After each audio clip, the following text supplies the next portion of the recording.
Hello everyone, welcome back to my YouTube channel.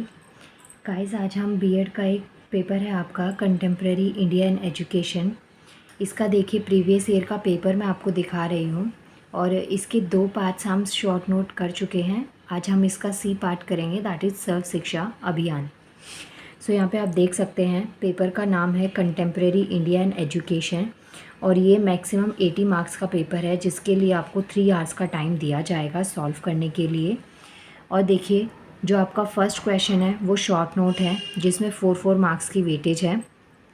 इसके 2 parts मैं already करवा चुकी हूँ। आज हम इसका थर्ड पार्ट करेंगे, सर्व शिक्षा अभियान क्या होता है। सो इस क्वेश्चन के आंसर के लिए आपको ये पेज नंबर्स मैंने लिख दिए हैं। अगर देखिए बुक का कवर पेज मैं आपको दिखा देती हूँ।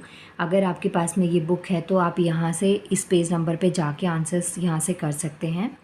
लेकिन बाय चांस अगर आपके पास में बुक नहीं है तो भी नॉट टू वरी, आपके लिए ना मैं वीडियो को बहुत स्लो रिकॉर्ड कर रही हूँ। आप वीडियो पॉज करके भी आप अपना जो आंसर है अपने इसके नोट्स प्रिपेयर कर सकते हैं। सो स्टार्ट करते हैं। सर्व शिक्षा अभियान, इस पर देखिए शॉर्ट नोट भी आ जाता है और कई बार इसके जैसे नीड क्या है, क्या ज़रूरत है इस अभियान को, इस प्रोग्राम को चलाने की, इसके एम्स क्या हैं, ऑब्जेक्टिव्स क्या हैं और क्या क्या फ़ीचर्स हैं एसएसए के। इस तरीके से ये आपका लॉन्ग आंसर भी बन जाता है, जो कि 16 मार्क्स की वेटेज रखता है। तो दोनों ही तरीके से आपको अपने इस आंसर को प्रिपेयर करना है। अब देखिए सबसे पहली चीज़ तो गाइस, आपको ना सर्व से ही समझ में आ रहा होगा। सर्व का मतलब होता है यूनिवर्सली लेवल पे या सब जगह पे। सो सर्व शिक्षा अभियान में एक ऐसा एफर्ट है जो कि एलिमेंट्री एजुकेशन को जो है ना वो सबके लिए मैंडेटरी कर देता है, एक यूनिवर्सलाइज कर देता है। जो एलिमेंट्री एजुकेशन है मींस की जो बेसिक एजुकेशन है ना वो सबकी रिक्वायरमेंट है। आगे फर्दर अगर किसी को अपनी स्टडी कंटिन्यू करनी है तो वो उनकी सिचुएशन और चॉइस पे डिपेंड करता है, लेकिन एक एलिमेंट्री एजुकेशन, एक बेसिक एजुकेशन सबके लिए बहुत ज़्यादा इम्पॉर्टेंट है। इसके अलावा ये जो प्रोग्राम है इसका मेनली अटेम्प्ट क्या होता है कि एक अपॉर्चुनिटी प्रोवाइड करना या जो ह्यूमन कैपेबिलिटीज़ हैं उसको इम्प्रूव करना जितने भी बच्चे हैं उनके लिए, या फिर जो क्वालिटी ऑफ एजुकेशन है वो उन स्टूडेंट्स को या उन बच्चों को जो नीडी हैं उनको प्रोवाइड करवाना।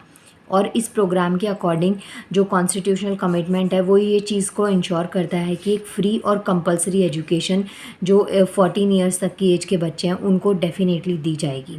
बिकॉज़ ये जो टाइम पीरियड है और ये जो एजुकेशन इस एज में इनको दी जाएगी ये बहुत इंपॉर्टेंट है। इस वजह से इसको फ्री और कंपलसरी एजुकेशन कर दिया गया है कि एटलीस्ट इतना तो आपको पढ़ना ही पढ़ना है। इसके बाद में देखिए इसमें हमारे पास बहुत सारे एक्ट्स वगैरह आते हैं, जैसे कि यहाँ पे मैंने आपको कुछ और स्कीम जो इसके अंडर आप लिख सकते हैं, यहाँ से देखिए, these includes a scheme of operation black board OB, या फिर नॉन फॉर्मल एजुकेशन हो गया, या फिर महिला सामर्थ्य हो गया। ये बहुत सारी जो ऐसी स्कीम हैं वो इसी के अंडर, इसी से रिलेट करते हुए आती हैं।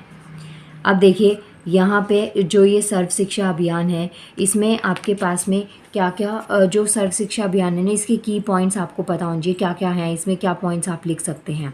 अब यहाँ पे अगर आपके पास में इतना लॉन्ग आंसर पढ़ने का मन नहीं है ना टाइम है तो आप यहाँ से इसकी की पॉइंट्स देख सकते हैं। सबसे पहली चीज़ तो ये एक ऐसा प्रोग्राम है जो कि एक क्लियर टाइम फ्रेम देता है फॉर यूनिवर्सल एलिमेंट्री एजुकेशन, जो कि 14 ईयर्स तक मैंडेटरी है, कि 14 साल की उम्र तक आपको फ्री और कंपलसरी एजुकेशन दी जाएगी। सेकेंड है a response to the demand for quality basic education all over the country, an opportunity for promoting social justice through basic education. Basic education जो कि 14 ईयर्स की एज तक आपको दी जाएगी उसके थ्रू एक सोशल जस्टिस को प्रमोट करना भी इस सर्व शिक्षा अभियान का एक मोटिव है। इसके अलावा an efforts at effectively involving the Panchayati Raj institution, school management committees हैं यहाँ पे, विलेज और अर्बन स्लम लेवल एजुकेशन है, ये सब चीज़ें आपको याद रखनी हैं। इसके अलावा ये एक एक्सप्रेशन हो गया पॉलिटिकल विल का यूनिवर्सल एलिमेंट्री एजुकेशन का थ्रू आउट द कंट्री, और ये एक पार्टनरशिप है बिटवीन सेंट्रल, स्टेट और लोकल गवर्नमेंट के बीच में। क्योंकि देखिए जो 14 ईयर्स की जो एज ये मैंडेटरी करी है इसमें कोई भी जेंडर बेसिस पे, कास्ट बेसिस पे और किसी भी और रिलीजन के बेसिस पे कोई भी किसी भी तरीके का डिस्क्रिमिनेशन देखने को आपको नहीं मिलेगा। ना ही कोई स्कूल में या जहाँ से भी आप एजुकेशन लेते हैं ये स्कूल में ही पॉसिबल हो पाता है। तो ऐसे कहीं पे भी इस तरीके का डिस्क्रिमिनेशन आपको देखने को नहीं मिलेगा। आपके पास में आपका पूरा राइट है 14 ईयर्स तक की एज का, टिल 14 ईयर्स ऑफ एज आप फ्री और कंपलसरी एजुकेशन आपको मिलेगी ही मिलेगी। इसके बाद में देखिए इसका एम क्या है, ये जो सर्व शिक्षा अभियान है, पहले तो यहाँ पे बता रखा है कि ये है क्या। इसके बाद में नेक्स्ट आता है इसका जो एम है ना, इसका एम क्या है सर्व शिक्षा अभियान का, तो ये एक प्रोवाइड करता है यूज़फुल और रेलिवेंट जो एलिमेंट्री एजुकेशन है वो 6 से 14 साल के जो एज ग्रुप है उन बच्चों को। और इसके अलावा एक अनदर गोल है किस चीज़ का, एक ब्रिज है सोशल, रीजनल और जेंडर गैप्स को कम करने के लिए। क्योंकि आपने पढ़ा होगा, इवन ये चीज़ें आपने सुनी भी होगी, जब आपको नॉलेज होती है, आप थोड़े पढ़ते हैं, आपको चीज़ों के बारे में पता चलता है, तो ये जो डिस्क्रिमिनेशन है ना कास्ट रिलीजन के बेसिस पे वो बहुत कम रह जाता है। वो बात अलग है कि पढ़ के भी अगर वो नॉलेज को आपने सिर्फ बुक्स तक रखा, एकेडमिक्स तक रखा मार्क्स स्कोर करने के लिए, तो उसका कुछ कहा नहीं जा सकता। लेकिन जब आप ये चीज़ें पढ़ते हैं, आप इनके बारे में समझते हैं, तो गाइज़ आपको पता चलता है कि हमारी सोसाइटी के लिए क्या चीज़ यूज़फुल है, किसी भी तरीके का कोई भी डिस्क्रिमिनेशन किसी में भी नहीं होना चाहिए। तो ये सब पॉइंट्स आपको तब वहाँ से समझ में आ जाते हैं। सो ये जो है ये सर्व शिक्षा अभियान इससे किसी ना किसी तरीके से ये जो है ना इसमें ब्रिज का काम भी करता है। इसके अलावा यहाँ पे देखिए क्या क्या ऑब्जेक्टिव्स हैं इसके, जो सर्व शिक्षा अभियान है इसके क्या क्या ऑब्जेक्टिव्स हैं। पहला तो all children in school education guarantee centre alternate schools back to back school camp by 2003, all childrens complete 5 years of primary schooling by 2007। Okay, इसके ऑब्जेक्टिव्स हैं ये। और जितने भी बच्चे हैं उनको 8 ईयर्स की जो एलिमेंट्री स्कूलिंग है वो कंप्लीट करेंगे वो। इसके अलावा इसका फोकस क्या होगा, एलिमेंट्री एजुकेशन पे of satisfactory quality with emphasise on education for life. Means कि क्वालिटी पे, एक चीज़ होती है क्वांटिटी और एक होती है क्वालिटी। अब क्वांटिटी का मतलब है जैसे मान लीजिए आप ये पूरी बुक पढ़ रहे हैं, ये आपकी क्वांटिटी है, लेकिन इस पूरी बुक में आपने क्या कितने अच्छे से पढ़ा, तो वो चीज़ डिपेंड करती है आपकी क्वालिटी कैसी रही है।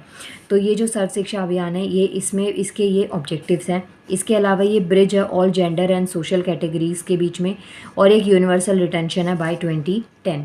गाइस ये आपके पास में कुछ ऑब्जेक्टिव्स हैं इसके।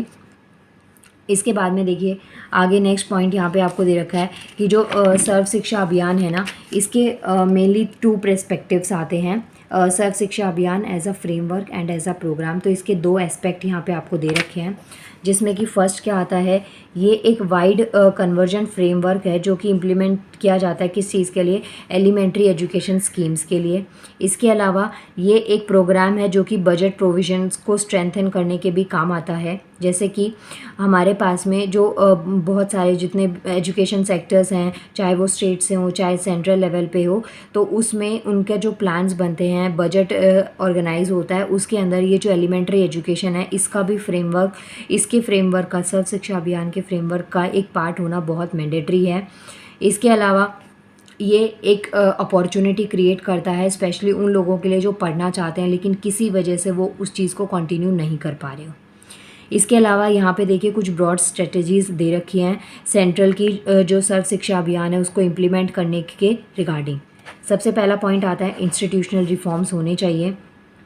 जैसे कि इंस्टीट्यूशनल रिफॉर्म का मतलब हो गया कि ये जो अभियान है, ये जो इनिशिएटिव है, इसको स्टार्ट तो कर दिया बट क्या इसको अच्छे से इम्प्लीमेंट किया जा रहा है या नहीं किया जा रहा है। इसके अंदर जैसे टीचर्स का डिप्लॉयमेंट होना या फिर जो टीचर्स हैं उनके रिक्वायरमेंट होना, क्योंकि जब ये चीज़ फ्री एजुकेशन और कंपलसरी कर दिया गया तो ऑब्वियसली जो नंबर ऑफ़ स्टूडेंट्स है वो बढ़ जाएंगे, तो उनको उतनी अपॉर्चुनिटीज़ के साथ साथ में उन्हें फैसिलिटीज़ भी प्रोवाइड होनी चाहिए जिससे कि वो अपनी एजुकेशन को कंटिन्यू रख पाएँ और ये जो इनिशिएटिव है ये अच्छी तरीके से सक्सेसफुल रहे। इसके अंदर टीचर्स को डिप्लॉय करना होता है, रिक्वायरमेंट करी जाती है टीचर्स की। इसके अलावा जो मॉनिटरिंग है या जो इवैल्यूएशन स्टेटस है कि कितना आउटपुट है, जो भी इनपुट दिया उसका कितना आउटपुट रहा है, तो ये सब चीज़ें। इसके अलावा स्टेट ऑफ जो एजुकेशन है गर्ल्स के लिए या जो SC STs होते हैं या फिर जो डिसएडवांटेजेस ग्रुप होते हैं उनके लिए क्या स्टेटस है, उनके लिए क्या और नई अपॉर्चुनिटीज़ हैं जिससे कि उनमें एजुकेशन को और अवेयरनेस स्प्रेड करी जाए, उसकी इम्पॉर्टेंस को बढ़ाया जा सके। नेक्स्ट आता है हमारा point sustainable financing. Sustainable financing का मतलब हो गया कि यहाँ पे फाइनेंशियल पैटर्न, जैसे कि एक रिलेशनशिप इस्टेब्लिश किया जाए सेंट्रल और स्टेट गवर्नमेंट के बीच में, और जो कि ये जो एजुकेशन है इसको बढ़ाया जा रहा है। तो इसमें ऑब्वियसली देखिए जो स्कूल्स हैं उनकी जो कैपेसिटी है उसको बढ़ाया जाएगा, टीचर्स की रिक्वायरमेंट होगी, तो ऑब्वियसली यहाँ पे फाइनेंशियली स्ट्रांग होना भी बहुत ज़्यादा ज़रूरी है। तो यहाँ पे एक सेंटर और स्टेट गवर्नमेंट के बीच का जो रिलेशनशिप है वो कहीं ना कहीं काफ़ी ज़्यादा वर्क करेगा। नेक्स्ट आता हमारा कम्युनिटी ऑनरशिप। कम्युनिटी ऑनरशिप जो है वो स्कूल बेस्ड इंटरवेंशंस हो सकते हैं, जिसके अंदर जो विमेंस ग्रुप हैं, VEC मेंबर्स हैं, या फिर जो members of Panchayati Raj institution है वो इसमें इंक्लूड होंगे। नेक्स्ट आता है इंस्टीट्यूशनल कैपेसिटी बिल्डिंग। नेक्स्ट है improvement in quality requires a sustainable support. ऐसे देखिए आपको है ना बहुत सारे पॉइंट्स यहाँ पे दे रखे हैं। Habitations as a unit of planning, तो यहाँ पे आपको 4 to 5 पॉइंट्स को इसके लिए ब्रॉड स्ट्रेटजीज़ में याद रखना है कि ये आपको पता होने चाहिए। इसके अलावा यहाँ पे भी कुछ सेकेंड पेज पे भी पॉइंट्स हैं, जैसे कि priority of education of girls. जो गर्ल्स की एजुकेशन है उसको प्रायोरिटी बहुत ज़रूरी है, जस्ट बिकॉज कुछ ऐसे फैमिलीज़ हैं, कुछ ऐसे एरियाज़ होते हैं जहाँ पे बॉय और गर्ल दोनों में से एक को अगर पढ़ने की अपॉर्चुनिटी मिलेगी तो वो 99% वो फैमिली बॉय को ही चूज़ करेगी। तो ऐसी चीज़ में जो एजुकेशन गर्ल्स की है उसको प्रायोरिटी देना बहुत ज़रूरी है, स्पेशली जो SC ST कास्ट होती है, या फिर रिमोट एरियाज़, या ऐसे जो लोग जिन तक ज़्यादा सर्विसेज नहीं पहुंच पाती, जिनको एजुकेशन की इतनी इंपॉर्टेंस नहीं पता, स्पेशली उन केसेस में जो एजुकेशन है गर्ल्स की उसको प्रायोरिटी मिलना बहुत ज़रूरी है। नेक्स्ट आता है फोकस ऑन स्पेशल ग्रुप्स, जैसे SC ST माइनॉरिटीज़ हो गए, जो अर्बन डिप्राइव्ड चिल्ड्रंस होते हैं, डिसएडवांटेजेस ग्रुप होते हैं, या फिर जो चिल्ड्रन जिनकी स्पेशल नीड्स होती है उनमें एजुकेशनल पर्पसेस में उन पे स्पेशल फोकस बहुत ज़रूरी है। तो ये सब पॉइंट्स गाइज आपको इसके अंदर लिखने हैं। ये हो गया आपका आंसर कंप्लीट। अब देखिए सर्व शिक्षा अभियान हो गया हमारा कंप्लीट पूरा। नेक्स्ट पार्ट में मैं आपको करवाऊंगी D पार्ट इसका, एजुकेशन फॉर टेक्नोलॉजिकल एम्पावरमेंट, तकनीकी सशस्त्रीकरण के लिए शिक्षा। मिलते हैं नेक्स्ट वीडियो में। Thank you so much.